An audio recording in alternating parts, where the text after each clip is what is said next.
berada di rumah Allah Jalla wa'ala. Sebagaimana dengan kita inginkan seseorang yang mengharapkan sesuatu kepada kita agar dia bagi tumpuan melamar anak kita atau melamar suatu pekerjaan dengan kita, maka dengan kita tidak akan bagikan ruang dan waktu, peluang dan kesempatan kalau pada saat dengan dia memintanya tidak serius. Ketidakseriusan kita atau dia meminta suatu jabatan dan juga suatu kedudukan, itu kadang-kadang dengan kita alih pandang, tak hirau dan juga tidak peduli. Maka kita gunakan bahasa yang sama di saat dengan kita menuntut rahmatnya Allah, maghfirahnya Allah, nazarah, pandangan, tatapan ridha daripada Allah di rumah Allah yang memang selayaknya dengan kita pada waktu kita masuk dengan melangkahkan kaki kanan kita dengan lantunan salawat dan kita berdoa, Allahumma ghfirli dunubi waftahli abwaaba rahmatik.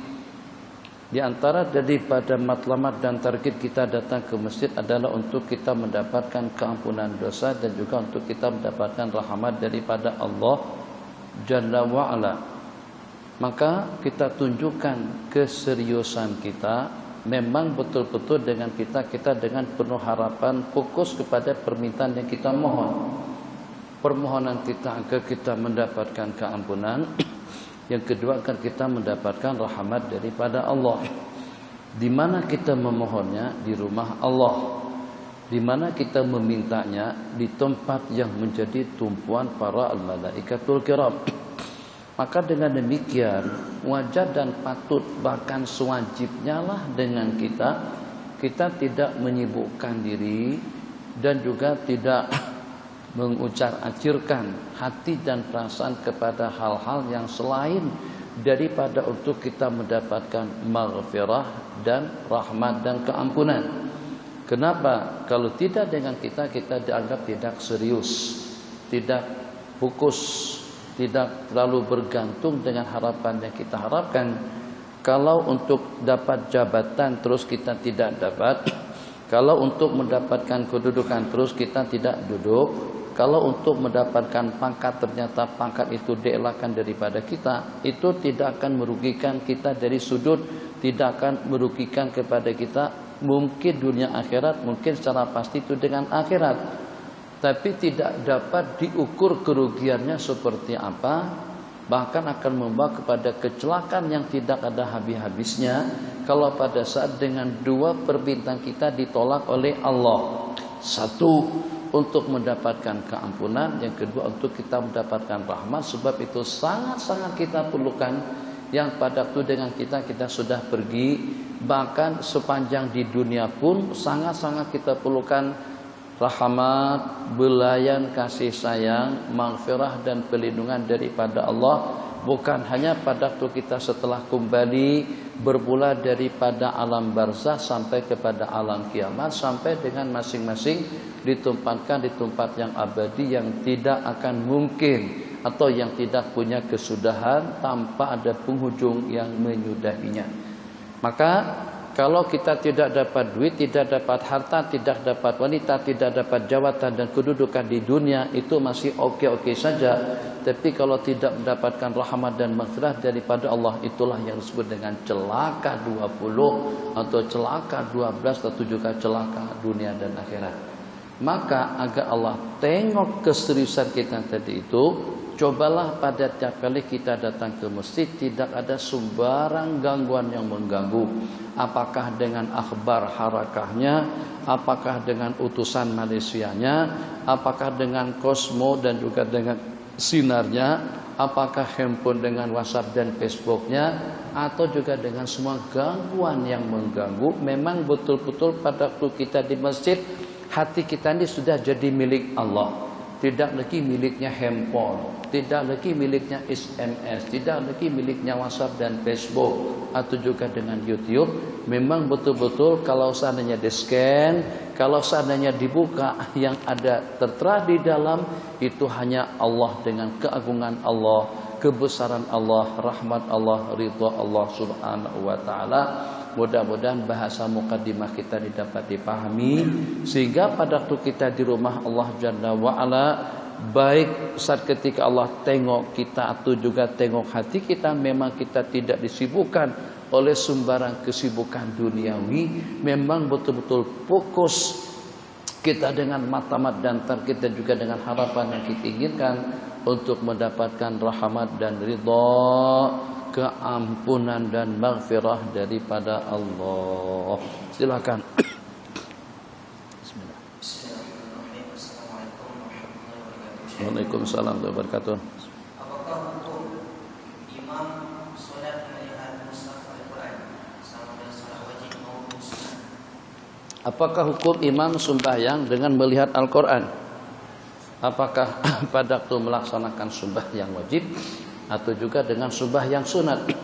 Tidak ada perbedaannya. Jadi tidak ada larangan dengan kita menatap kepada tulisan yang terpanjang skrin di depan kita, ataupun juga dengan katakan saja seperti dengan proyektor, ataupun juga daripada mushaf tahajud yang besar, atau dengan kita gunakan Quran kecil. Yang penting pada saat kita gunakan Quran kecil itu tidak ada pergerakan sampai 3 kali berturut-turut. Setakat ambil, diam, kemudian kita buka muka surat yang kita nak baca, kemudian berhenti. Kalau tidak tepat, balik lagi, diam, balik lagi, diam. Yang penting jangan sampai 3 kali berturut-turut pada waktu kita membuka lembaran yang akan kita baca. Itu yang pertama. Kemudian yang kedua itu kita ketahui banyak ulama memfatwakan seafdal-afdal pada waktu kita membaca Al-Quran itu kita membacanya secara langsung, maksudnya dengan tatapan pandangan mata melihat. Yang walaupun juga ada pendapat dengan pertimbangan yang berbeda, afdalnya dengan kita membaca Al-Quran itu daripada hafalan. Yang menjawab dan juga yang memastikan mana yang afdal. Apakah lebih afdal dengan kita membaca Al-Quran daripada hafalan, atau kita membacanya secara langsung dengan tatapan mata kepada Al-Quran? Itu bergantung kepada kehusyuan kita. Kita lebih tadabbur, kita lebih khusyuk, kita lebih fokus apakah pada waktu kita membaca yang Al-Quran yang ada di hadapan, atau pada waktu kita membaca dengan menggunakan daya ingatan. Yang secara pasti bagaimanapun keadaannya tetap sembahyang menjadi imam atau kita sendirian dengan membawa, mengangkat, memegang, membuka lembaran Al-Quran itu tidak mengapa. Dan orang yang pertama yang menjadi imam dengan melihat Al-Quran itu adalah Sayyiduna Zakwan, hamba sahaya Sayyidatuna Aisyah radhiyallahu taala anhuma. Silakan.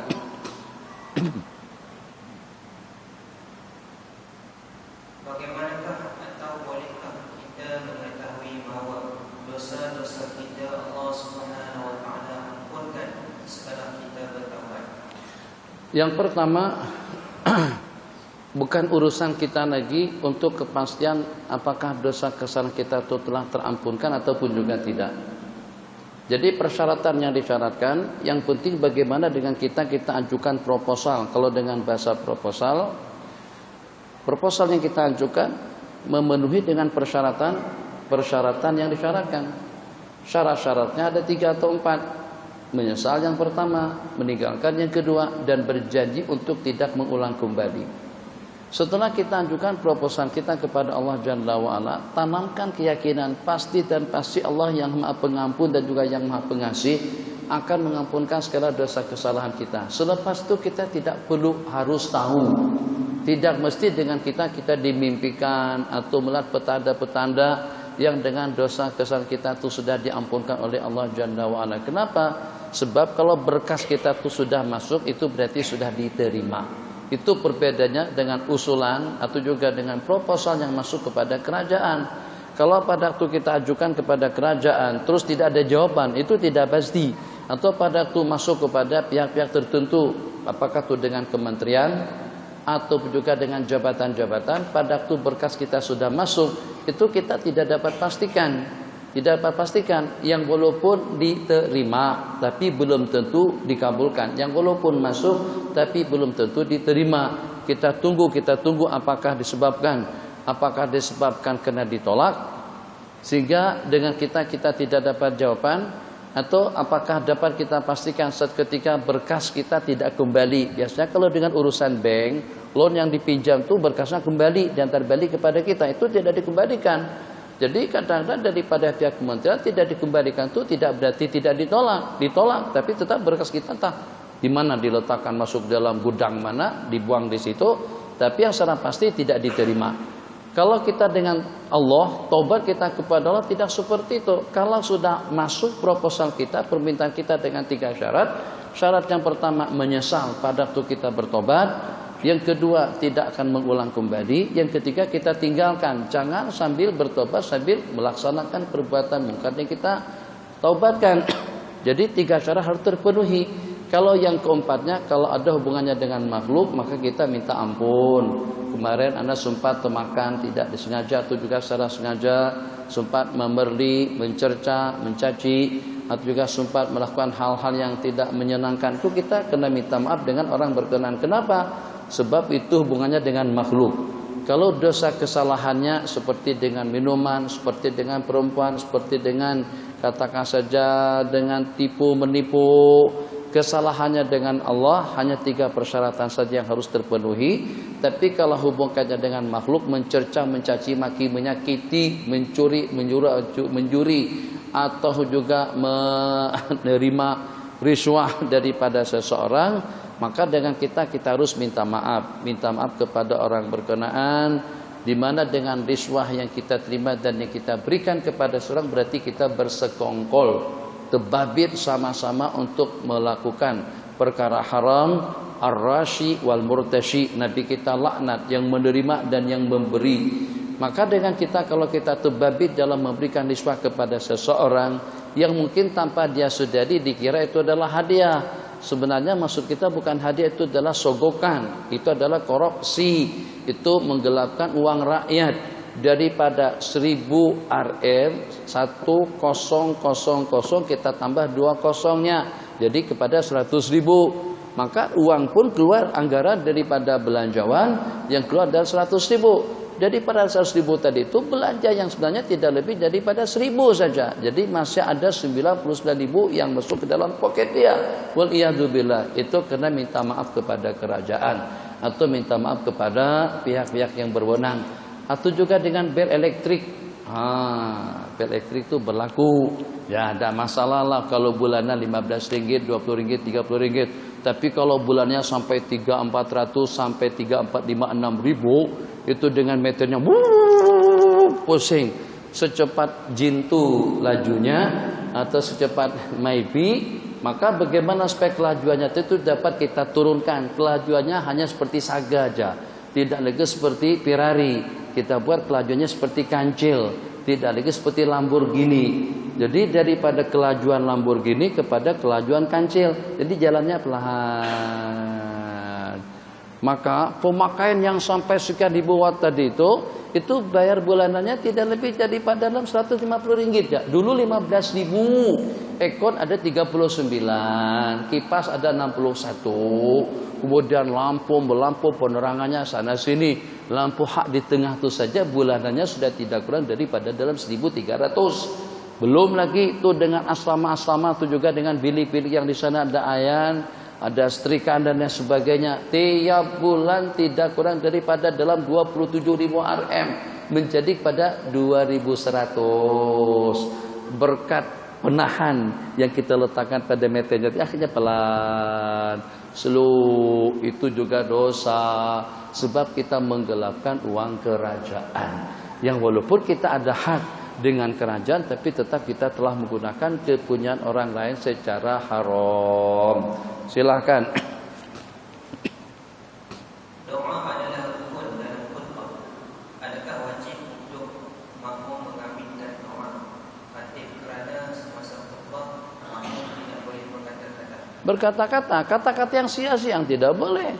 Kalau mendoakan itu diantara daripada yang dituntut. Tidak berarti dengan kita diam. Itu mengantuk yang tidak disuruh pun kita mengantuk. Pada masa khutbah disampaikan, tak ada. Tuh bila kata An Abi Hurairah radhiyallahu taala anhu, qala Rasulullah sallallahu alaihi wasallam, apabila khatib naik ke atas mimbar, dan menyampaikan khutbah kepada para pendengar, maka dibenarkan kepada makmum-makmum untuk mengantuk dan juga untuk memberikan tumpan ataupun juga tak disuruh pun kita mengantuk. Sementara mengaminkan doa daripada imam itu satu tuntutan, baik pada waktu doa di saat khutbah disampaikan atau juga doa pada waktu kita selepas melaksanakan salat berjamaah, yang secara pastinya mengaminkan doa daripada tuan khatib, daripada tuan imam, itu hukumnya sunat. Sampai-sampai kepada tahap Nabi kita laknat, Nabi kita kutuk tuan imam yang mengkhususkan dirinya dengan doa.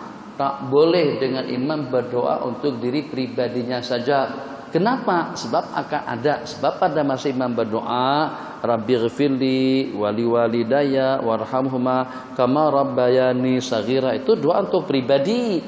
Di belakang ada orang mengaminkan, takkan imam jadi terkutuk disebabkan karena mengkhususkan diri dengan doa, terus dengan makmum yang mengaminkan doa merupakan satu perkara yang menyebabkan pahala Jumat menjadi sia-sia.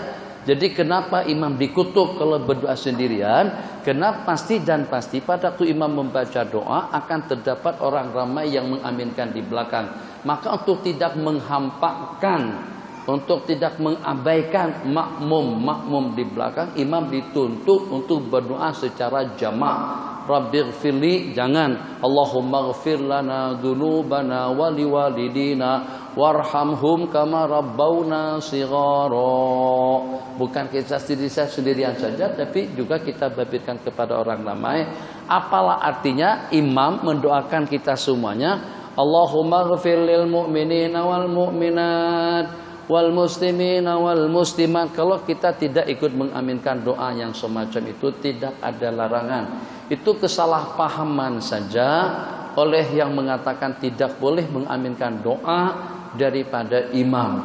Yang dimaksudkan dalam hadis, man qala li sahibihi ansit, barang siapa berkata kepada sahibnya, kepada saudaranya, diam, faqad lagha, berarti dia telah melakukan satu perkara sia-sia. Wa man lagha fala jum'atalah, dan orang yang melakukan perkara sia-sia tidak ada Jumat atau tidak mendapatkan pahala ibadah Jumat yang dilaksanakannya, atau dengan bahasa kita sia-sialah sembahyang Jumatnya. Qala li sahibihi, kalau dia berkata kepada sahibnya, kepada kawannya. Ini kita tidak berkata kepada kawan, kita mengaminkan, meminta kepada Allah, memberikan sokongan doa kepada imam yang memohon itu dan ini, diantaranya keampunan kita bersama. Silakan.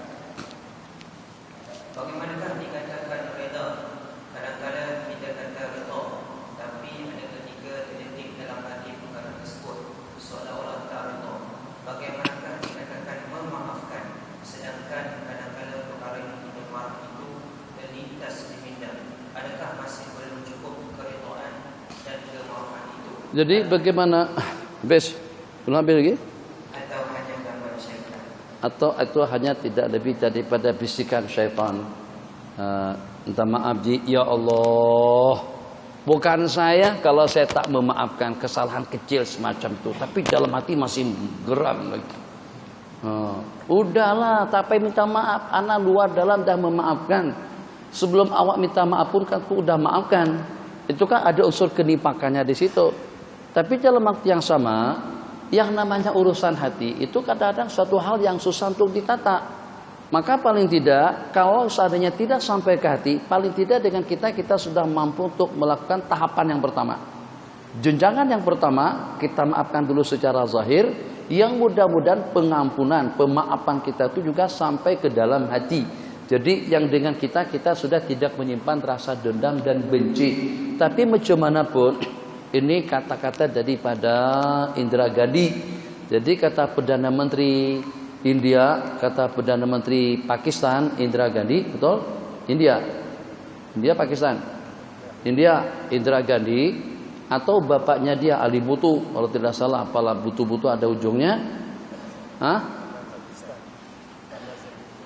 Bhutto ujungnya lah. Walhasil, apa kata dia? Kata dia, memaafkan itu suatu perkara yang mudah, tapi untuk menghilangkan kesan kesalahan seseorang kepada kita itu mungkin berpuluh-puluh tahun belum tentu hilang. Anak ikhlas, anak betul-betul maafkan. Anak insya Allah tidak menyimpan rasa dendam. Kita maafkan dia. Tapi boleh tak kita padamkan kesan daripada kesalahan yang dia pernah numbuk kita. Kalau macam mana pun Dr. Mahathir minta maaf dengan Datuk Anwar Ibrahim misalnya, kata Datuk saya maafkan. Tapi kesan bekas tertumbuk oleh siapa pada saat ketika itu tidak boleh hilang daripada ingatan. Ini bahasa misal kurang lebih saja. Tak payahlah pusing-pusing dengan kejadian itu.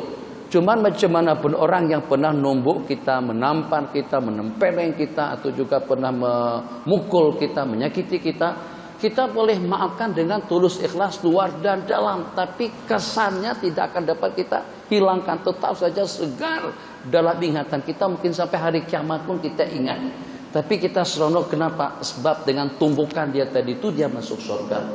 Nabi kita pernah berkata, senyum, di mana pada saat terbunuh salah seorang daripada Al-Ansar, yang orang Ansari tadi itu telah dibunuh oleh salah seorang warga daripada Quraisy. Pada waktu berita kematian Al-Ansari tadi itu sampai kepada begini, Nabi kita tertawa, Nabi kita senyum. Orang Al-Ansari, warga Ansar, terasa hati. Jadi dengan kurang lebihnya, dengan bahasa kurang lebihnya, mantang-mantang yang membunuhnya itu orang Quraisy, seronolah baginda boleh senyum dan ketawa. Itu salah tanggapan daripada Al-Ansari. Yang terbunuh orang Ansar, yang membunuh orang Quraisy. Nabi kita seketika diinformasikan, Nabi kita tergelak, Nabi kita tertawa. Marah Al-Ansari tadi itu, ya Rasulullah, jangan sampai karena orang Quraisy yang membunuh. Akhirnya baginda ketawa dan senyum. Nabi kita bersabda, bukan karena itu aku ketawa. Aku ketawa karena aku tengok kedua-duanya masuk surga. Yang membunuh masuk surga dan yang dibunuh masuk surga. Yang dibunuh masuk surga karena dia dibunuh oleh seorang kafir. Sementara si kafir tadi itu menyusul dia masuk surga karena dia beriman dan bertobat setelahnya. Oh, baru paham. Jadi kadang-kadang kita yang tak ngerti ini, yang kadang-kadang memberikan tanggapan yang negatif. Tengok orang ketawa kita langsung marah. Nah, sebenarnya yang diketawakan itu perkara yang kita tidak tahu asbab musababnya. Nah, begitulah lebih kurangnya tentang pemaafan. Jadi untuk menghilangkan kesan daripada kesalahan seseorang tadi itu sulit. Itu tidak dapat dikhayalkan. Tapi untuk kita memaafkannya, insya Allah kita boleh maafkan. Jadi kalau kita katakan itu ada sifat kemunafikannya, ada sifat kenifakannya, sebab tidak luar dalam, mulut saja bercakap maaf, tapi hati masih mengutuk. Mungkin dikatakan seperti itu, tapi mungkin juga dengan dia telah melakukan yang termampu dengan dirinya. Jadi yang termampu untuk tahapan pertama, dia sudah mampu untuk mengucapkan aku maafkan. Kata dia, saya dengan rendah hati memaafkan atas segala kesalahan kamu.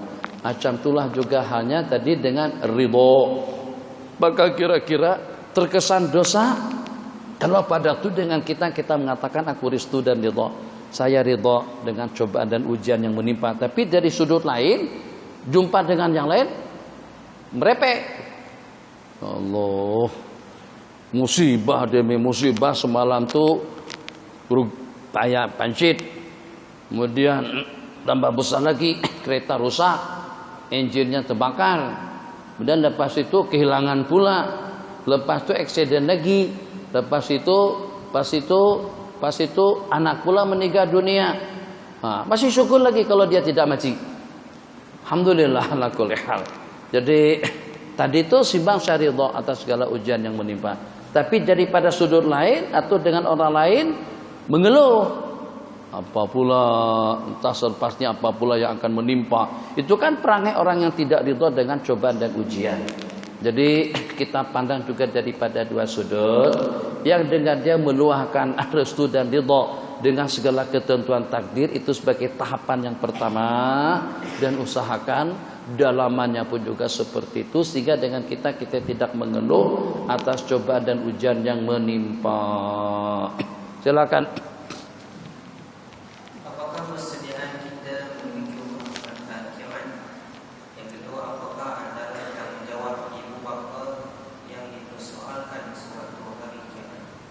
Kiamat, apakah persiapan kita untuk menuju kiamat? sedia payung lah supaya tidak kehujanan. Persiapan kita untuk kita menuju akhirat seperti persiapan kita pada waktu kita musafir. Persiapan kita pada waktu kita musafir, yang dengan kita kalau pada waktu kita bepergian, jarang-jarang dengan kita bawa segala keperluan yang kita perlukan. Kita tak bawa perabot, kita tak bawa almari, kita tak bawa kosen, kita tidak bawa pakaian semuanya. Yang kita bawa itu yang keperluan, sekedar keperluan yang kita perlukan saja selama 1 bulan di situ. Nah, persiapan kita juga untuk akhirat. Maka agar bagaimana dengan kita tidak mengambil daripada keperluan hidup selain daripada keperluan yang kita perlukan nanti pada waktu kita kembali kepada Allah Jalla wa'ala. Jangan sampai dengan kita di belanggunya. Kerja silahkan kerja, cari duit silahkan cari, kumpulkan kekayaan silahkan kumpul, tapi jangan sampai membelanggu, sampai menghambat dan juga menyekat leluasa kita. Sampai takdan untuk sembahyang berjamaah, sampai takdan untuk berzikir, baru salam seperti hari Jumat yang sepertinya kita tidak ada waktu langsung, seolah-olahnya seseorang itu dikurung, terus dibuka pintu selepas salam ke kanan dan ke kiri. Langsung saja Assalamualaikum warahmatullahi, Assalamualaikum warahmatullahi. Kan padahal kita datang akhir tadi itu. Coba tengok, ramai. Sudah adanya datangnya terlambat, tapi baliknya awal sekali. Seakan-akan kita tak ada hajat langsung, tidak ada keperluan langsung dengan Allah Jalla wa'ala. Kalau kita ada terlambat, paling tidak kita habiskan lah zikirnya, doanya, bacaannya, wirid-wirid dan lain sebagainya sampai ke penghujung baru kita balik. Dan kalau perlu dan sangat-sangat diperlukan, buatlah sembahyang 2 rakaat sunat Jumat untuk menyempurnakan sembahyang Jumat yang serba terganggu tadi itu, terganggu kekhusyuannya, terganggu bacaannya, terganggu dengan ketidakkhasyah dan tadallulnya, banyak kekurangan-kekurangan yang menimpa. Itu yang sewajarnya. Tapi kadang-kadang itulah tadi ketidaksaudaranya daripada kita itu yang membuat kebanyakan daripada pemuda-pemuda kita, remaja-remaja kita, bahkan yang berumur juga pada hari Jumat datangnya pada saat khutbah disampaikan, baliknya sebelum salam imam yang kedua. Baru salam pertama dah keluar dah. Begitu peribahasanya. Jadi sepertinya tidak punya keperluan. Yang diurus dunia itu untuk jual cendolnya, keripapnya, nasi gorengnya, pisang gorengnya di luar itu. Yang memberikan rezeki itu adalah Allah. Mungkin saja kita tengok di pasar malam ada kedai pisang goreng, beratur orang nak beli di situ. Pisang goreng yang sama, gulayan yang sama, tapi hanya 3-4 orang saja yang nak berbelanja di sana. Siapa yang menggerakkan hati orang ramai untuk berbelanja dengan kita? Dan siapa juga yang menjimatkan keuntungannya? Kerja tak banyak mana, tapi untungnya banyak. Yang itu untungnya banyak, tapi problemnya pun juga banyak. Habis ganti engine kereta 1 habis 3.000. Perbaikan habis 1.500, tayar pancit keempat-empatnya jadi 1.500 lagi, anak sakit semuanya, obat lagi semuanya, habis duit semuanya. Ada dapat uang 20.000 sama dengan yang dapat uang 2.000 sebulan. 2.000 sebulan masih boleh menabung, masuk 1.000 RM, 1.000 untuk belanja dan keperluan. Yang dapat uang 20.000 tadi itu habis di bawah angin dengan bermacam-macam keperluan. Satu perbaikan, ya Allah, ekon lagi rusak. Tengok sana bocor. Istri pula katanya ada ketumbuhan di dalam buah pinggang itu, kalau dioperate habis belajar dalam 31.000 RM. Itu ceritanya. Yang menyembuhkan siapa, yang menenangkan siapa? Jawabannya semuanya Allah. Maka jalilah hubungan baik dengan Allah. Subhanallah, subhanallah, subhanallah, subhanallah, alhamdulillah. Tak lama mana. Kalau kita lama-lamakan pun paling habis dalam setengah jam. Tak sampai setengah jam. Kalau nak buktikan, Pak Haji baca ayat kursi, tasbih, tahmid, takbir dengan doa, dengan yang hak awal, yang hak keluar awal, dengan sebatang rokok, lebih cepatan yang baca doa, zikir, tasbih, tahmid dan takbir dari itu habisnya daripada sebatang rokok yang bisa. Tak lama mana. Takkan dengan kita kedekut juga dengan diri pribadi kita tuh, untuk diri pribadi kita, bukan untuk orang lain. Kita yang untungnya itu bekalan untuk hari akhirat. Jadi bekalannya dengan ibadah, bekalannya dengan takwa.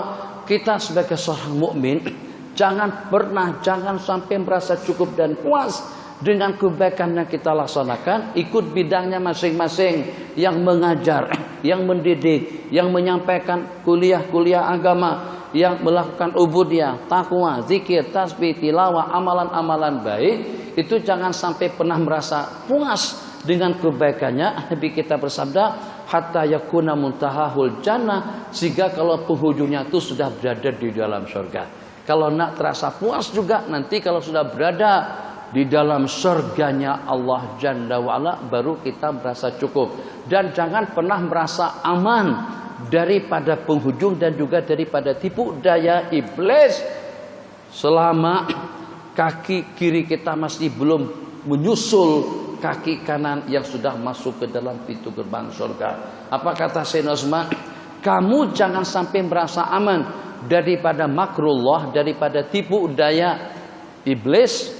Maksud daripada tipu daya Allah di situ, jangan pernah merasa aman dengan ketetapan takdir yang walaupun kaki kanan kita sudah berada di dalam pintu gerbang surga. Kaki kanan sudah dilangkahkan, tapi kaki kiri masih belum menyusul lagi. Boleh aman kalau neraka sudah berada di belakangmu. Itu peribahasa ulama kita dan sebagiannya daripada hadis-hadis Rasulullah Sallallahu Alaihi Wasallam. Itu persiapan untuk akhirat. Persiapan untuk akhirat sebagaimana dengan kita inginkan keselesaan yang nyaman, yang selesa, yang megah, yang bagus. Pilih, nak akan istri yang taat dan setia atau nak akan istri yang merepek sepanjang waktu? Ya jelas pasti nak akan istri yang taat dan setia. Nak akan banglo atau nak akan rumah teres campur dengan warga yang tidak tahu kita samping menyamping kita tuh siapa dan daripada mana. Tetangga juga perlu. Nak akan kereta bagus tapi tanda enjin atau nakan kereta jintu tapi lengkap dengan segala keperluannya. Jelas kita nakan yang sempurna. Rumah yang bagus, kendaraan yang bagus, kehidupan yang bagus, suasana yang bagus, dan juga dengan segala keperluan yang terpenuhi. Kalau itu yang kita dambakan di dunia, buat juga yang semacam itu untuk perjalanan kita menuju akhirat, menuju Allah Jalla wa'ala. Itu persiapan untuk hari kiamat. Kedua, persiapan dua tadi itu. Apa lagi? Tanggung jawab ibu bapak. Bahasa sederhana juga. Kata pada bahasa anak terkena demam campak. Kita buat apa? Syukur alhamdulillah. Paling tidak awak boleh rehat. Tapi sana tak di sini. Abah sujud syukur malam tadi itu 13 kali. Sebab awak kena sakit. Kalau tidak awak tak ada di mana sekarang ini. Pi sana, pi sini, pusing sana, pusing sini. Tidak, takkan tegama kita ucapkan kata-kata semacam itu. Kita bawa ke klinik. Paling tidak klinik kampung. Tak boleh. Kita jumpa pakar spesialis. Antar ke hospital besar. Sabar dulu. Ngek, umur habis. Ayo, tuh boleh tadi stop. Macam tuh umur kita, macam tuh perjalanan hidup. Tuanku tak boleh stop ngek yang itu. Yang walaupun kita sini nih 3 bintang tambah mahkota tambah senapang itu sudah atau 5 sekali 5 biji bintang, pingat 5 biji bintang, mahkota terus pedang. Atau senapang 2 macam tu. Jenderal penuh. Bukan brigadier jenderal, bukan mayor jenderal, majen tidak, bukan brigjen. Jenderal penuh. Dah tak ada lagi marshal yang paling di atas, komandan. Pangkatnya tak boleh stop jam. Ngek. Snap. Tak boleh. Jadi kalau dengan seumpama jam buatan manusia saja kita tidak boleh sekat. Takkan dengan kita boleh sekat umur untuk tidak berlangsung. Itu untuk berkalan ke akhirat dan juga untuk mendidik putra dan putri kita. Jadi Allahumma shalli ala sayyidina Muhammad agar bagaimana dengan putra putri kita, anak cucu kita akan terkawal dan terjaga dengan baik. Semalam pada masa berjumpa dengan waris di Ma'had Jibi, di Ma'had Nur Jibi. Jadi saya katakan Mungkin di antara daripada keperluan yang cukup membebankan kepada kita dalam kehidupan kita sehari-hari, satu rumah. Kita belanja sampai ratusan ribu kadang-kadang. Itu yang rumah teres. Kalau udah banglo 1.2, 3.2, 5, 6 juta, 7. Tak apalah kalau di Bukit Beruntung dengan Bukit Sentosa. Boleh dapat banglo 600.500 saja, 650. Tapi kalau sudah Bukit Jelutong, bukan Beruntung, itu balik. Yang Jelutong harga mahal, yang Beruntung harga murah. Kalau tak beruntung tinggal di sini memang tak beruntung langsung dalam kehidupannya. Dua bukan beruntung saja, Sentosa lagi. Sentosa. Jadi bagus duduk di kawasan sini, jangan duduk di Bukit Jelutong, duduk di Bukit Beruntung. Jadi kita sejak kita duduk di sini, nama lokasi kita adalah Bukit Beruntung. Ya Allah, tak nak kalau hanya di dunia saja duduk di Bukit Beruntung, tapi di akhirat aku juga nak duduk di Bukit Beruntung. Di dalam surga pun juga nak duduk di Bukit Sentosa. Sebagaimana di dunianya aku seumur hidup dilahirkan di Bukit Sentosa, sampai mati juga dikuburkan di Bukit Sentosa. Habis ratusan ribu bahkan juta untuk beli banglo bagus tadi toh. Yang kedua, kereta itu juga cukup membebankan. Bahkan dengan kita tidak mampu untuk belanja uang, belanja duit dalam 2-30 ribu Rm agar putra putri kita menjadi anak yang soleh dan soleha. Kalau dengan kereta di rumah tadi itu, selepas kita mati kita tinggalkan. Dia tidak boleh menyambung habuan kebaikan kita. Dia tidak boleh ke masjid. Maka yang paling penting nih, yang budak-budak nih yang paling penting nih, kalau menjadi anak yang soleh, menjadi yang soleh, salehah, yang kalau dia menjadi orang baik saban hari, kalau tak mendoakan kita pun saban hari ke masjid salat berjamaah, itu kita sudah dapat bonus banyak daripada mereka. Jadi jangan kedukut untuk kita membiayai mereka pergi ke Mesir kah, pergi ke Yaman kah, pergi Syria kah, pergi mengaji di mana-mana saja. Sebanyak duit yang kita korbankan atau yang kita gunakan buat mereka akan menjadi putra-putri yang saleh dan salehah, akan menjadi orang yang baik. Itu jauh-jauh lebih berarti daripada duit yang kita gunakan untuk rumah dan kendaraan. Ketiga, tadi tentang sakit. Takkan dengan kita biarkan saja anak kita sakit. Maka kalau anak kita sakit akhlaknya, sakit akidahnya, sakit pemikirannya, sakit perangainya, sakit pergaulannya, mau tidak mau juga kita akan hantar kemana? Ke hospital suluk, hospital syariah, agama. Kita ajar, kita didik tentang hal-hal yang berkenaan dengan agama, agar sehingga pergerakan daripada putra-putri kita itu ikut ketentuan hukum hakam. Mulutnya tidak terbabit, telinganya tidak terbabit, matanya tidak terbabit kepada perkara-perkara mungkar yang tidak diridai oleh Allah. Azan terlebih dahulu. Azan. Dah kukuk tadi lama dah kukuk. Saya stop pun tak berhenti dia. Jadi kita melanggar peraturan lalu lintas. Lampu merah pun tidak dapat disekat-sekat. Kalau nak sekat lampu merah, kita tabrak tiang elektriknya, mati lampunya. Bismillah.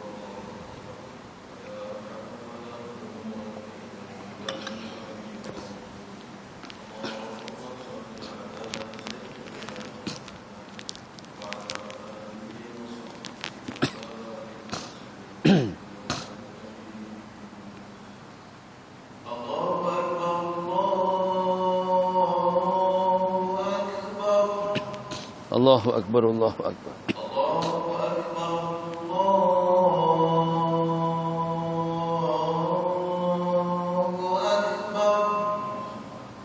Allahu Akbar, Allahu Akbar.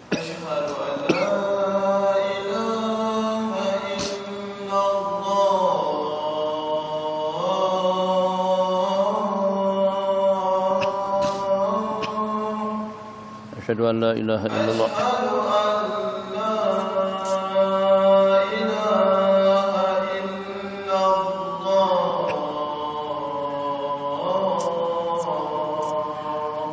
La ilaha illallah. Asyhadu anna Muhammadar Rasulullah.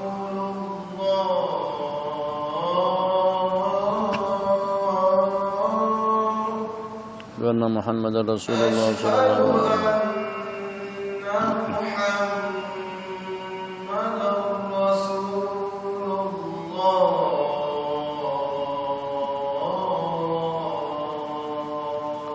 Asyhadu anna Muhammadar Rasulullah sallallahu alaihi wasallam. Hayya 'alas shalah.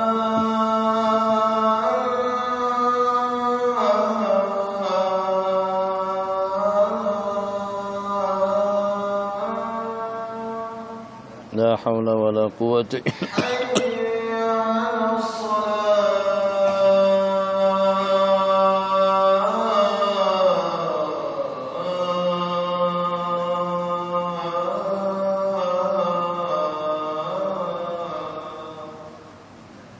La haula wala quwwata illa billahil aliyyil azim. Hayya 'alal falah.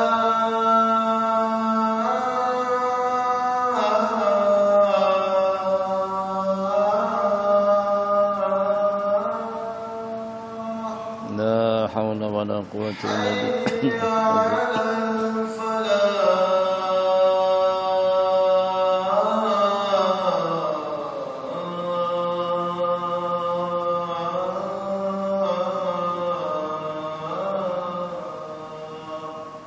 La haula wala quwwata illa billah.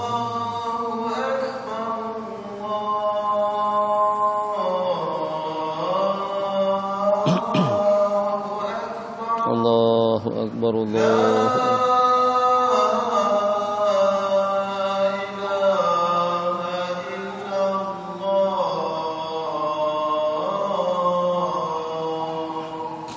La ilaha illallah sallallahu alaihi wasallam Muhammad wa ala alihi wa sahbihi. Allahumma rabb hadhihi da'wati tammati was salatin qa'imah ati sayyidina Muhammadan al-wasilata wal fadilata wad darajata al-'aliyata ar-rafi'ah wa ba'asu maqaman mahmudan alladhi wa'atahu innaka la tukhliful mi'ad. Subhanallah walhamdulillah wa la ilaha illallah wallahu akbar. Subhanallah walhamdulillah wa la ilaha illallah wallahu akbar. Subhanallah walhamdulillah wa la ilaha illallah wallahu akbar. Subhanallah walhamdulillah wa la ilaha illallah wallahu akbar. Subhanallah walhamdulillah wa la ilaha illallah wallahu akbar. Subhanallah walhamdulillah wa la ilaha illallah wallahu akbar. Bismillahirrahmanirrahim. Alhamdulillahi rabbil alamin wa sallallahu wasallam ala sayyidina Muhammad wa ala alihi wa sahbihi ajma'in. Rabbi yassir wa la tu'assir, rabbi tammim bi khair. Amma ba'du, dipersilakan. Apabila masuk masjid, kemudian ada majlis ilmu, perlukah kita solat sunat hanya di masjid atau langsung duduk? Jawabannya, kalau pada waktu kita datang ke masjid, ternyata pada waktu kita masuk kita jumpai majlis ilmu sedang berlangsung, apakah seloknya dengan kita sembahyang tahiyatul masjid terlebih dahulu, atau dengan kita langsung duduk bergabung di majlis ilmu yang itu adalah merupakan taman daripada taman-tamanan surga, Riyadul Jannah? Maka dengan jawabannya, yang mana yang lebih awal dan juga yang mana tuntutannya yang terdahulu? Apakah lebih awal tuntutan masjid atau lebih awal tuntutan kita duduk di majelis ilmu? Apakah kira-kira dengan kita langsung berada di dalam majelis ilmu baru kita masuk ke masjid, atau kita masuk masjid dulu baru kita berada di lingkaran majelis ilmu? Tentu dengan kita masuk dulu. Berarti saat ketika kita melangkahkan kaki kita di sana, begitu kita langkahkan, berarti kita lebih terdahulu melangkahkan kaki masuk ke masjid daripada kita menjumpai masjid ilmu, majlis ilmu yang sedang berlangsung di dalamnya. Maka kita dituntut dalam agama, kalau pada waktu kita dapat jemputan daripada dua tetangga. Yang tetangga ini rumahnya berdekatan dengan rumah kita, yang tetangga itu rumahnya kira-kira dalam tidak kurang daripada 2 km daripada rumah kita. Maka kira-kira dengan kita datang ke mana? Kalau sama dekatnya, ini ada 2 tetangga, ini kenduri kawin, ini juga kenduri kawin. Maka dengan kita akan perkenankan jemputan yang terdahulu daripada keduanya. Jadi ini pada waktu dekat. Ternyata bukan cuma pada waktu dekat saja. Kalau seandainya dengan posisi rumah yang berbeda, ini jarak ukurannya 5 km, yang ini jarak ukurannya 1 km saja. Tetap juga kalau yang menjemput kita, yang rumahnya 5 km daripada rumah kita itu awal, kita akan datang ke rumah dia dulu, baru ke rumah tetangga dekat. Kenapa? Karena dia awal menjemput kita. Tapi kalau seandainya kedua-duanya jemput kita pada waktu yang sama, ini hantar jemputan pada hari Senin, dan ini juga hantar jemputan pada hari Senin. Maka karena mengingat dihantarkan jemputan tadi itu pada waktu yang sama, akan kita tengok mana rumahnya yang lebih dekat dengan kita. Jadi di sini keutamaan kepada yang terdahulu, kepada yang lebih dekat. Maka seperti itulah juga dengan 2 tuntutan. Tuntutan untuk sembahyang tahiyatul masjid dan juga tuntutan untuk kita duduk di majelis ilmu. Jemputan yang awal, yang terdahulu itu adalah jemputan masjid. Masuk masjid. Berarti dengan kita tidak mengorbankan sembahyang tahiyatul masjid karena majelis ilmu yang sedang berlangsung. Jangankan hanya sekedar majelis ilmu, pada waktu khatib sedang menyampaikan khutbah pun Nabi kita peringatkan kepada yang langsung duduk. Jadi Nabi kita lagi sedang khutbah, terus ada seseorang masuk. Nabi kita tanya, "Udah sembahyang belum?" "Belum." Nabi kita kata, "Bangkit, qum fasalli rakaatain." Bangkit, sembahyang dulu 2 rakaat. Itu kepada siapa? Kepada orang yang masuk masjid pada waktu khatib sedang berkhutbah. Berkhutbah bukan sembarang khatib, baginda Rasulullah SAW. Jadi supaya jangan sampai kita penceramah ini terasa hati. Kadang-kadang kita berperasaan, kadang-kadang sampai kita tegur orang yang sembahyang, kita suruh duduk untuk bergabung, untuk duduk di majelis ilmu. Itu Rasulullah bukan kita. Rasulullah pun ternyata Nabi kita suruh untuk orang itu menghormati masjid. Selepas sembahyang 2 rakaat baru duduk di majelis zikir. Silakan Bang. Apakah sah jemaah seseorang itu jika sampai ke masjid khatib sudah selesai khutbahnya?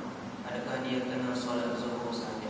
Jangankan sampai ke masjid pada masa khutbah sudah selesai, kalau sampai ke masjidnya pada rakaat yang kedua sekalipun, Bismillahirrahmanirrahim. Hal ataka haditsul ghashiyah wujuhun yawmaidin khashi'ah, hampir sampai ke penghujung. Sudah hampir habis dah surah Al-A'la rakaat kedua yang dibaca oleh imam, baru dia masuk. Allahu Akbar, imam Allahu Akbar, dia juga Allahu Akbar. Sah Jumatannya cukup dengan menambah 1 rakaat saja lagi. Jadi daripada niat 2 rakaat akan berubah menjadi kepada 4. Itu kalau takdirnya selepas imam bangkit daripada rukuk rakaat yang kedua. Alhamdulillah bonusnya banyak. Tapi itu tak dapat apa-apa lah. Lakul hal. Ya kalau kena jam misalnya, itu oke-oke saja. Tapi kenapa keduri kawin datang awal? Penyerahan bidali datang awal. Masuk panggung wayang kenapa awal? Itu nanti malaikat tanyakan. Kata malaikat pada masa Tuan Haji, pada masa Bapak Menteri menyerahkan medali emas dengan perak, apa yang satu tuh? Emas, perak? Kansa. Itu pada waktu itu sebelum atlet-atlet naik atas pentas, itu dengan tansri sudah ada di atas. Tapi kenapa pada waktu ke masjid datangnya terlambat? Itulah itu masalah betul. Susahlah untuk mempertahankan atau juga untuk membela diri seketika ditanya oleh malaikat dengan pertanyaan yang seperti itu. Bagaimana ke rumahnya makhluk datangnya awal, sedangkan ke rumahnya Allah datangnya terlambat. Jadi kalau dari sudut sah-sah saja, sahlah, boleh-boleh saja seperti itu, dan tidak perlu mengulang Jumat kepada sembahyang zuhur 4 rakaat. Akan tetapi tidak dapat apa-apa dari sudut kewajibannya gugur Tapi dari sudut pahala dan kebaikan, dia hanya mendapatkan pahala senilai pahala dari rakaat yang kedua sahaja. Silakan. Solat wajib kena bayar hutang. Macam mana niat qada nak bayar hutang? Solat yang lama kita tinggalkan dulu. Hutang banyak, selesaikanlah.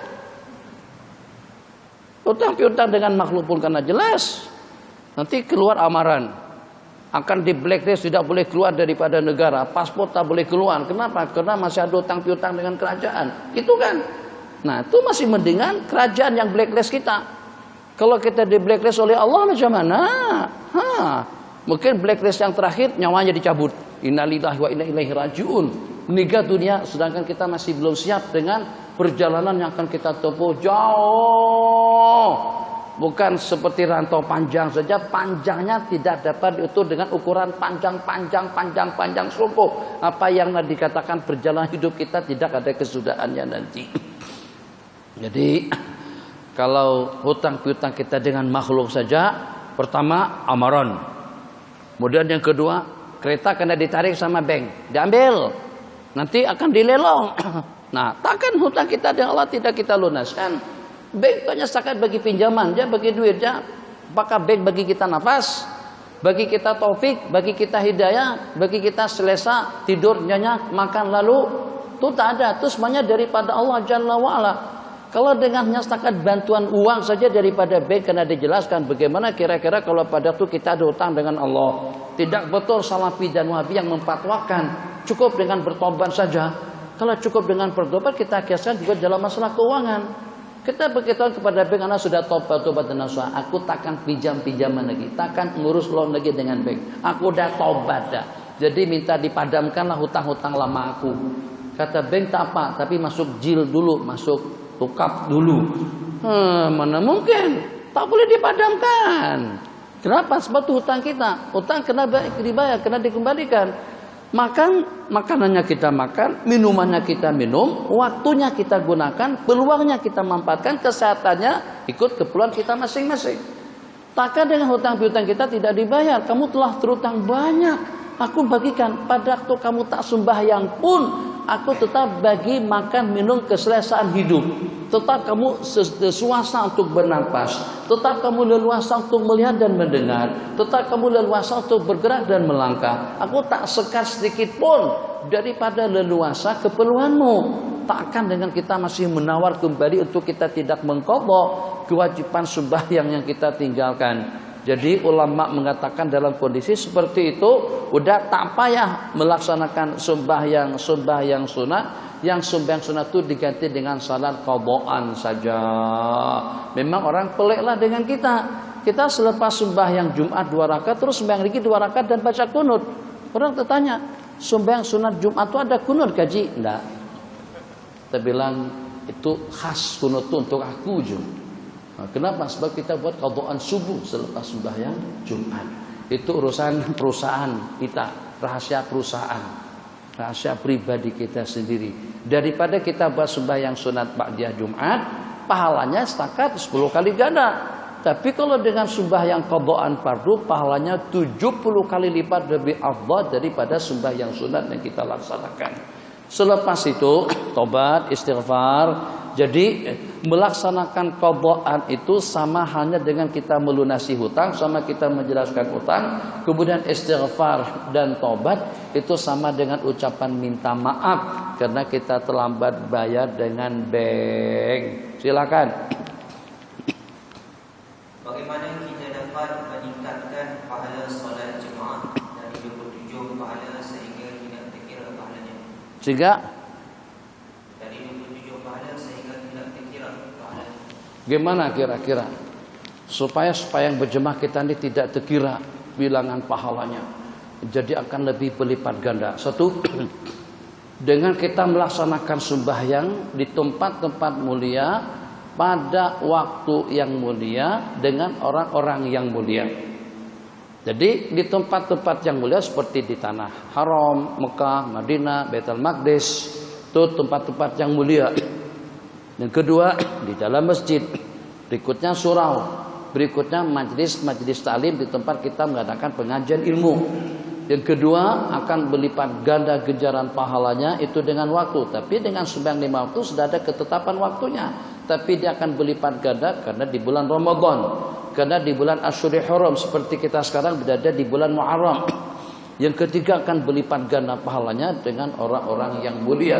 Yang walaupun tak ramai mana, tapi dengan kemuliaan orang-orang yang mulia, sumbang kita akan menjadi mulia. Dan pahalanya itu sudah tidak dapat dibatasi dengan 27 kali ganda. Dia bergantung kepada ketulusan dan keikhlasan. Semakin tulus, semakin ikhlas, semakin besar ganjaran pahalanya daripada Allah. Nabi kita bersabda, yuktabu lil mar'i min salatihi ala qadri ma ya'kilu biha bi qadri ma aqal. Akan ditulis ganjaran pahala daripada sembahyang seseorang ikut ukuran dia khusyuk dan tadallul. Ala qadri ma aqal, akal paham dan mengerti. Jadi kalau kita boleh khusyuk daripada orang takbir, cemana khusyuk baru tengok WhatsApp, baru tengok Facebook, Allahu Akbar bermain dalam kepala kita. Tadi kita pada masa tengok Facebook ternampak perempuan bugil, atau ternampak orang pancung leher, atau ternampak ada eksiden, atau ternampak lori, mesti bermain di kepala kita bersambung. Dia tidak boleh di stop.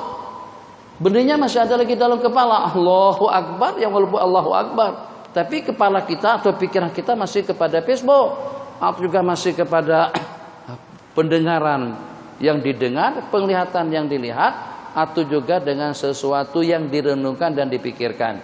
Kalau kita boleh khusyuk, jangankan pada waktu kita berjamaah, pada saat kita sedang berada di dusun.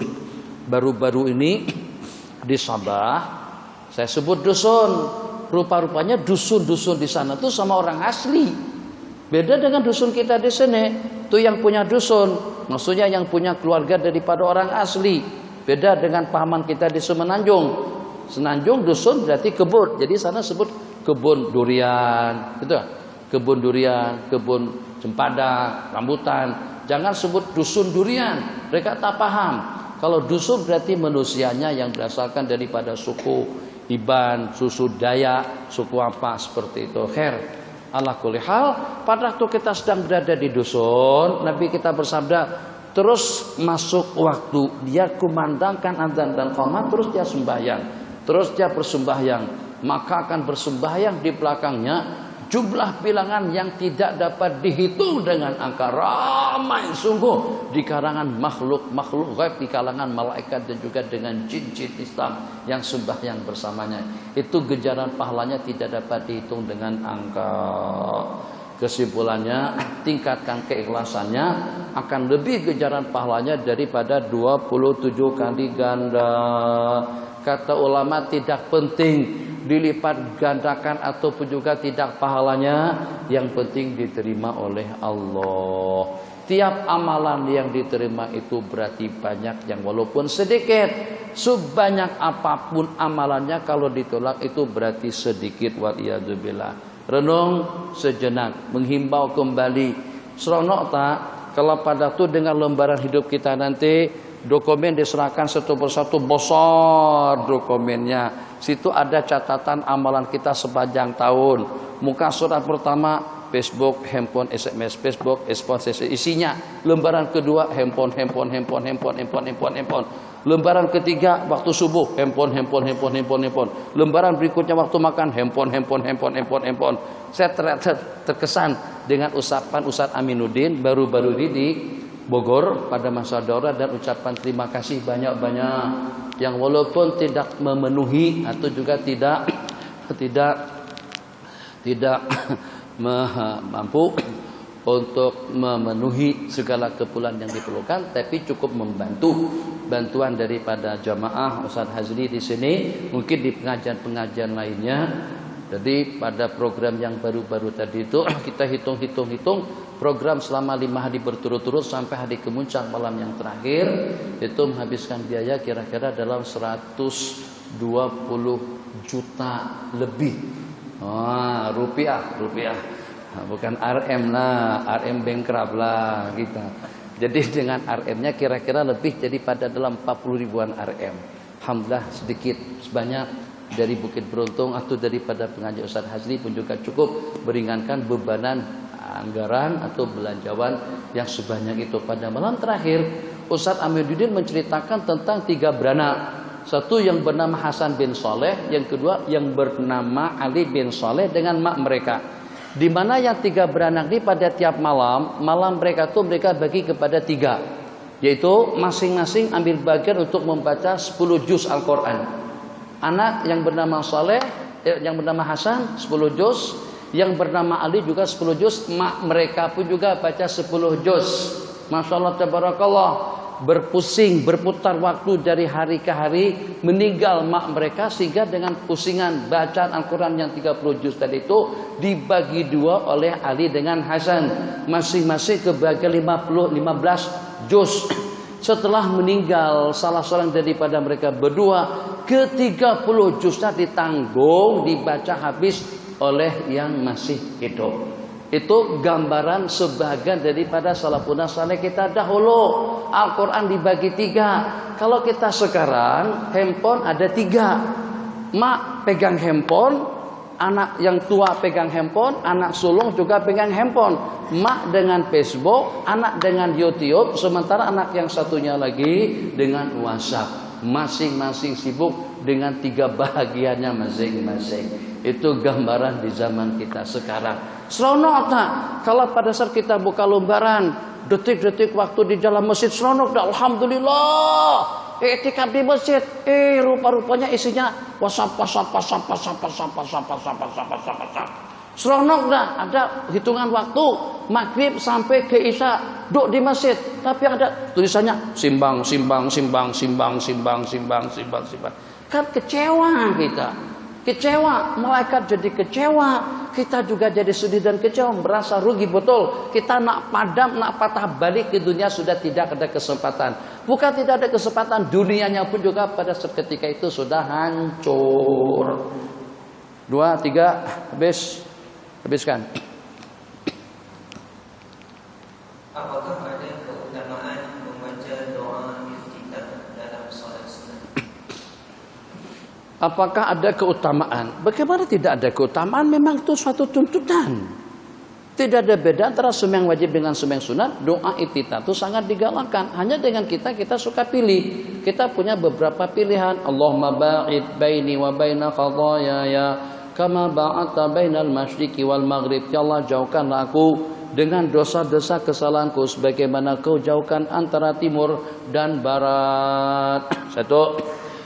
Wajjahtu wajhiya lilladzi fataras samawati wal arda hanifan musliman wa ma ana minal musyrikin. 2. Jadi terserah yang mana satu pun daripada doa istiftah yang warid itu sangat-sangat dianjurkan. Silakan Facebook. Ini 3 ini terkecuali nanti mereka pakai baju kru SNTV. Jadi itu tuh tadi matikan handphone 3 di depan. Tuh buka handphone lagi belakang Facebook. Jadi jangan komplain. Memang kemana-mana saya pergi mereka ikut sekali. Jadi jangan cemburu. Yang jauh ditegur yang depan loh, main handphone juga. Kecuali kalau mereka main-main yang saya tidak tahu, nampak bukan untuk program, itu cerita lain. Itu mereka yang nanggung dosanya nanti. Waalaikumsalam warahmatullahi wabarakatuh. Adakah batal atau tidak untuk jika bersentuhan kulit suami isteri ajnabi tanpa syahwat? Apakah hukumnya mengikut mazhab Syafi'i dan bagaimana pula jika kita ingin mengikut mazhab lain dalam bab ini? Ini si penanya nak yang batal kah, nak yang tak nak batal kah? Tanya Facebook balik. Kalau ikut yang tak nak batal, saya carikan dalilnya. Nabi kita pernah cium istri, terus Nabi kita sembahyang. Jadi Sayyidatuna Aisyah bercerita, pernah Nabi kita sebelum sembahyang cium salah seorang daripada istri beliau. Lepas itu Nabi kita langsung sembahyang. Yang kedua, pernah pada waktu Nabi kita sembahyang, Sayyidatuna Aisyah kehilangan baginda. Raba sana raba sini, meraba juga, raba sana raba sini. Terus pegang telapak tangan tadi itu ke telapak kaki baginda Nabi yang lagi sedang sujud. 2. Ayat aulamastumun nisa itu kata ulama maknanya jima. Jadi daripada kejadian tadi itu membuktikan bahwasanya persentuhan antara dua kulit laki-laki dan perempuan, pasangan dua laki istri itu tidak membatalkan air wudu. Sementara dengan pendapat yang mengatakan batal wudu itu juga pendapat sebagian daripada sahabat. Di antaranya Sayyiduna Abu Hurairah radhiyallahu taala anhu, dan juga di antaranya dari ulama kepada ayat aula mastumun nisa, atau pada kamu menyentuh dan disentuh oleh perempuan yang bukan mahram kita. Jadi tentang batal wudu itu adalah mazhab Imam Syafi'i, sementara mazhab Imam Malik tidak batal asalkan tidak ada syahwat. Jadi mazhab Imam Malik asalkan tak ada syahwat wudunya tidak batal. Mazhab Imam Ahmad bin Hambal pun juga dengan syarat yang sama, persentuhan antara dua kulit laki-laki dan perempuan itu tidak membatalkan wudu selama tidak ada syahwat. Tapi kalau seandainya ada syahwat yang walaupun saat ketika sentuh telapak tangan mak misalnya, tak macam mana merusannya pun juga tidak keru-keruan. Naik syahwat saat ketika bersama dengan anak kandung dia sendiri, nah itu batal. Tersentuh telapak tangan mak, naik nafsunya, batal. Yang walaupun dengan mahram. Itu perbedaan mazhab Imam Ahmad dengan mazhab Imam Malik. Mazhab Imam Malik menyentuh wanita ajnabi saja yang tidak batal kalau sana tidak disertai oleh syahwat. Tapi kalau tersentuh mahram, naik syahwat itu tidak batal kena mahram. Mazhab Imam Abu Hanifah syahwat tak syahwat, kalau naik syahwat sampai tegang sekalipun itu tidak batal, kecuali kalau yang disentuh itu kemaluan atau tersentuh kemaluan dengan kemaluan, itu baru batal. Dahsyat sungguh pendapat mereka. Bukan setakat itu saja, mazhab Imam Abu Hanifah nyentuh kemaluan pun tidak batal. Tapi tak eloklah kalau tuan imam sampai sentuh kemaluan sambil baca Fatihah. Mantang-mantang mazhabnya Nabi sambil bergaru. Kan senang saja nih, ada nih. Seluak yang ada getah nih senang. Tangan masuk. Kalau ikat pinggang tuh tak boleh dibesar-besarkan. Tapi kalau yang getah ini senangnya masuk. Makmum tak nih, tak tengok apa. Jadi baca Fatihah, baca surah sambil bergaru karena gatai. Garu dari luar tak apa, dari dalam baru terasa nikmat. Itu bagaimana hukumnya? Mazhab Hanafi tidak batal. Sentuh kemaluan tidak batal. Kita juga sentuh kemaluan tidak batal. Dalam mazhab kita juga tidak batal. Tapi kalau menyentuhnya dari belakang telapak tangan. Jadi kalau anda bergaru-garu macam tu, jangan begini. Kalau garu begini batal, garu belakang. Tapi tak apalah, tak ada kuku lah, ala kulli hal. Kecuali kalau boleh kuku dikeratkan dari belakang macam tu. Kalau dikeratkan, takut kalau telajak pula, terkoyak. Masalah lagi. Ada lagi? Sikit lagi. Silakan.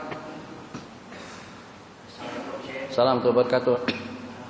Apakah hukum tempat sa'i yang sudah dilebarkan sekarang? Ikut pengamatan ahli sejarah, dan ini meringankan keadaan. Sa'i harus bermula daripada Safa ke Marwah dan daripada Marwah ke Safa. Itu oke, kita sepakati dulu yang itunya.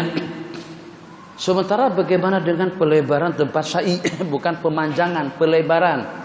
Ikut ahli sejarah dahulu dan juga dibuktikan sekarang, yang namanya kaki Bukit Safa itu bukannya sekedar laluan sa'i pada masa zaman baginda, tapi kaki gunung itu lebar. Jadi misalnya katakan saja Allahumma sholli ini Masjidil Haram, kawasan situ tuh tempat sa'i yang hak lama. Yang hak lama itu ukurannya insya Allah tidak lebih lebar daripada ukuran lebar masjid ini. Panjangnya kira-kira dalam 700-an meter, tidak kurang. Jauh lah, hampir dalam 2/3 km. Dalam 2/3 km, cukup lumayan letih. Mungkin lebih daripada 5 menit jalan santai. Lebarnya seperti lebar masjid kita di sini. Sekarang lebarnya sudah 2-3 kali ganda. Jadi ikut pengamatan dari ahli sejarah, kaki Safa dan Marwah itu bukannya setakat kaki gunung Safa dan Marwah, itu bukannya setakat ukuran yang terhad pada zaman baginda Nabi, tapi ukuran gunung itu besar, lebar. Jadi yang walaupun dengan pelebaran yang ada, tapi tetap saja penghujungnya itu masih berada pada kaki Bukit Safa dan sananya pun juga Marwah. Ini meringankan dan ini dijadikan landasan untuk kita fatwakan sah-sah saja sa'i antara Safa dan Marwah yang walaupun pada pelebaran kerajaan Raja Fahad yang sudah meninggal. Tapi kalau ikut pendapat sebagian daripada ulama atau juga ingin yang lebih asah dan lebih tenang, kita elok ambil kawasan yang lebih dekat dengan Ka'bah. Jadi dia luas. Jadi dengan perluasannya kalau dulu dari sana sampai kemari, sekarang perluasan sampai ke situ. Jangan sa'i di sini, sa'i yang dekat dengan Ka'bah, yang hak lama dan masih boleh lagi di situ. Tak apalah dengan kita melawan arus. Atau dengan kita ikut yang tuh kursi roda yang ditolak tuh. Itu laju situ, itu tak jam. Kalau ikut yang hak luas tuh jam, tersekat-sekat. Kalau ikut mereka lari. Wah, kita juga kena lari, tapi hati-hati jangan lari. Kalau pada saat mereka ada di belakang terus kita lari mengelak, itu tidak dikira daripada sa'i. Kenapa? Sebab kita berjalan bukan untuk sa'i, takut kalau kena tabrak. Kena langgar tabrak. Kena langgar. Takut kalau kena langgar dari belakang. Akhirnya kita jalan laju. Jadi kata dia, "Shalom, jalan tarik. Haji Siti Rahmah." Laki-laki di sana sebut apa? Jawa. Kita Melayu mereka sebut Jawa. Semuanya Jawa. Hidungnya macam kita sebutnya Jawa. Malaysia, Indonesia, Filipina, Jawa. Kalau perempuan Siti Rahmah semuanya. Nah, perempuan Siti Rahmah. Kalau perempuan Melayu sebut Siti Rahmah. Kalau laki-laki disebut Jawa. Nah, kalau mereka marah kata mereka Jawa Bagar. Jawa Bagar itu Jawa Bogor lah. Bagar itu artinya lembu, Jawa lembu. Kalau mereka geram macam tu, Arab dia senang menyumpah. Kalau kita tawa-tawa dia suruh usir kita. Roh, pergi. Jadi dikatakan pernah ada orang Mesir tanya orang Arab. Orang Mesir, orang Arab tanya orang Pakistan. Orang Pakistan. Haj. Orang Mesir tanya orang Pakistan, ya haj. Jadi haji, yang namanya haji itu kita semuanya haji di sana. Yang pernah haji, tak pernah haji mereka sebut pakcik. Mereka sebut haji, ya haj. Lau samah, minta maaf. Fenel haram, maksud aina. Fenel haram, di mana Masjidil Haram. Pakistan tadi itu tak paham. Arabi cakap apa, tanya apa. Kalau dia bahasa Arab pasti mungkin paham. Ainal haramu, di mana al Masjidil Haram. Tapi Arab Mesir tanya, "Wenel haram?" "Wen." Kata orang Kuwait, "Wen." Mesir, "Wenel haram, wenel haram." Akhirnya Pakistan tadi itu marah. Dia cakap Urdu. Kata dia, "Shalom. Jaldi. Jaldi karo apa? Ada lagu Jaldi karo apa? Ada kan Jaldi karo lagunya si siapa tuh? Calo. Dia kata calo. Nanti pergi. Arab Mesir bahasa Arab mereka shalo tuh artinya diangkat. Akhirnya Mesir, inna lillahi wa inna ilaihi rajiun. Bagaimana Ka'bah Mesir sampai terangkat? Terperanjat. Calo. Dia dengar. Padahal kata dia calo. Bahasa Indonesia pergi kan? Calo. Pergi. Akhirnya Mesir tadi itu sedih, susah hati. Tapi macam mana pun dia masih tidak putus harapan. Terjumpa orang Melayu. Haji, lau samah. Haji, minta maaf. Fenel haram. Masjid mana? Masjid Haram di mana? Haji ini pun juga bingung juga. Ini apa pula tuh Arab ditanya apa pula? Fenel haram. Jadi kata Haji itu, pergi. Arab Mesir dengar baki. Baki. Maksudnya masih kekal. Langsung dia peluk Melayu tadi itu, alhamdulillah. Maksudnya Mesir tidak jadi hilang. Jadi kadang-kadang bahasa kita tuh ada manfaatnya juga. Buat orang Mesir jadi seronok dengan pergi. Artinya pergilah kamu, aku tak paham awak tanya apa dengan aku. Nah, itu maksudnya. Udah terjawab dah pertanyaannya. Sa'i, satu lagi.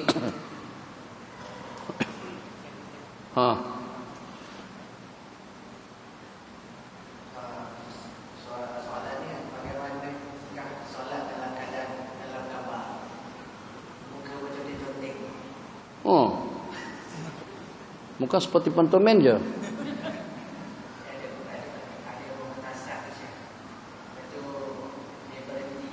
Muka macam nih waktu sembahyang.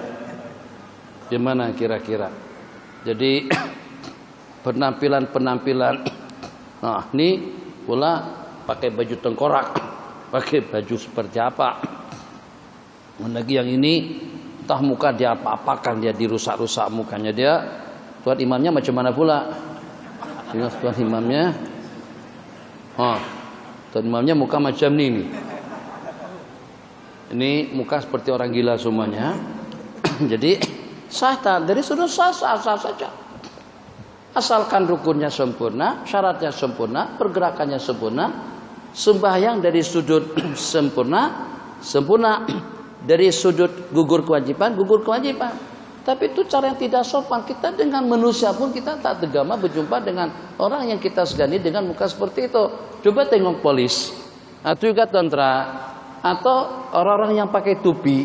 Itu kadang-kadang kalau pada waktu dia nak bersalaman dengan kita, helmet dia lepaskan dulu baru dia bersimbang. Jadi topi kadang dia dilepaskan topinya baru dia pagi apa kabar apa segala macam. Padahal kalau dia bercakap macam pun tak ada masalah. Tapi untuk memberikan penghormatan, ini baru kepada makhluk yang dengan kita raikan dan kita hormati seperti itu. Macam mana kalau pada waktu kita sembahyang di hadapan Allah, Allah bagikan muka kita ini sehat, afiat, waras, sempurna, lengkap, cantik dan bagus. Takkan dengan kita tampil dengan topi dicat-cat muka kita dengan kalat dan juga warna-warni seperti itu. Itu tidak sopan, tidak hormat, tidak ta'zim kepada Allah Jalla wa'ala dengan pakaian yang seperti itu. Kalau sah sembahyangnya karena tidak ada najis dan juga tidak ada kotoran, tapi tetap saja sudut keharaman dan tidak cantiknya itu dari sudut seperti mengolok-ngolok, tidak sopan dan tidak ada rasa haya, tidak ada rasa malu di hadapan Allah Jalla wa'ala. Itu satu lagi 3 menit pukul 9. Apakah aku mencium Ka'bah? Mengecup Al-Hajarul Aswad sunat, tapi dengan tidak berbunyi. Tidak seperti kita kecup tangan pada waktu kita cium tangan, tidak seperti kita mencium isi pada waktu kita menciumnya. Jadi tidak dianjurkan, tapi tidaklah sampai kepada tahap diharamkan. Cium Hajarul Aswad, apalagi kalau sampai menjilat, haram hukumnya. Tapi kalau kita jilat, yang sebelum kita juga jilat macam mana? Ada 13 juta rasa di situ. Makanya Hajarul Aswad itu senantiasa selalu diharumkan. Yang eloknya macam mana? Kalau kita nak tabaruk, ngambil berkat, bawa kapas dari rumah, boh minyak harum, tabarukan kapas itu kita nak simpan nanti. Boh minyak harum, sebelum cium kita sapukan ke batu hitam, kita sapukan ke Ka'bah dan lain sebagainya. Nanti kita simpan bekas sentuhan minyak harum atau bekas sentuhan Ka'bah atau Hajarul Aswad saat ketika dengan kita sebelum menciumnya. Satu. Sementara mencium Al-Ka'batul Musyarrafah itu perumpamaannya seperti entah yang cerita atau siapa yang cerita dengan anak yang pada waktu ada orang Arab Saudi komplain pada saat ada orang cium pagar kubah Nabi. Haram, la yajuz, tak boleh. Cium pagar kubah baginda hukumnya haram. Jadi pada saat ketika si Saudi tadi itu ambil Al-Quran, dia ambil Al-Quran terus dia cium. Jadi kata yang dituduh tadi haram, tak boleh cium kulit Al-Quran. Itu kulit kambing. Kulitnya itu kulit kambing. Jadi kata dia, saya bukan cium kulit kambingnya, saya cium isi Al-Quran yang ada di dalamnya. Kata dia, aku pun macam itu juga. Aku bukan cium pagar, aku cium baginda yang ada di dalam kubah tuh. Nah, macam tuh ceritanya. Jadi cium Ka'bah itu sebagai tanda hormat dan ta'zim kita kepada rumah Allah Jalla wa'ala. Takkan kita cium seseorang itu dengan rasa geram dan benci. Cium istri itu rasa geram, tapi masih menikmati juga, ya kan? Tak ada. Orang cium istri itu mesti dengan penuh rasa kasih sayang kan. Cium anak pun juga macam itu, lembut ciumannya. Kalau sampai ada yang mencium sampai hidung tuh macam itu memang mengeluarkan amarah daripada dalam hati. Nah macam itulah juga pada waktu kita mencium Ka'bah, tujuannya tidak lebih daripada luahan rindu dan juga luahan hormat dan takdim kita kepada tempat yang paling mulia di sisi Allah Jalla wa'ala. Ulama mengatakan semulia-mulia lokasi di permukaan bumi itu adalah lokasi Ka'bah. Di mana Ka'bah bertempat, itulah tempat yang paling mulia. Ada pendapat mengatakan yang paling mulia itu adalah Arasy, yang mu'tamad, yang paling mulia di seluruh dunia dan juga daripada semua makhluk-makhluk Allah, itu adalah tempat yang menyimpan, tempat yang menampung jasad Sayyidina Rasulullah sallallahu alaihi wasallam. Rabbana atina fid dunya hasanah fil akhirati hasanah wa qina adzabannar. Amin. Walhamdulillahirabbil alamin. Nanti masukkan lagi dalam kotak situ untuk bulan depan pertanyaan yang pelik-pelik yang tidak terulang atau yang tidak pernah ditanyakan. Kan senang saja, lontar pertanyaan saja situ. Jadi tak perlu risau atau tidak perlu segan. Nak tulis apa saja yang walaupun tentang hal-hal pribadi. Kan situ ada nama kah? Ada kan? Rahasia kan? Rahasia. Jadi orang tada, masukkan di situ. Apa hukumnya mengecup kemaluan istri? Misalnya saja. Kalau tanya macam, haji suka enggak? Kan malu. Tapi kalau masuk situ kita tak segan-segan. Jadi kita pun tahu hukum hakamnya seperti apa. Allahu a'lam.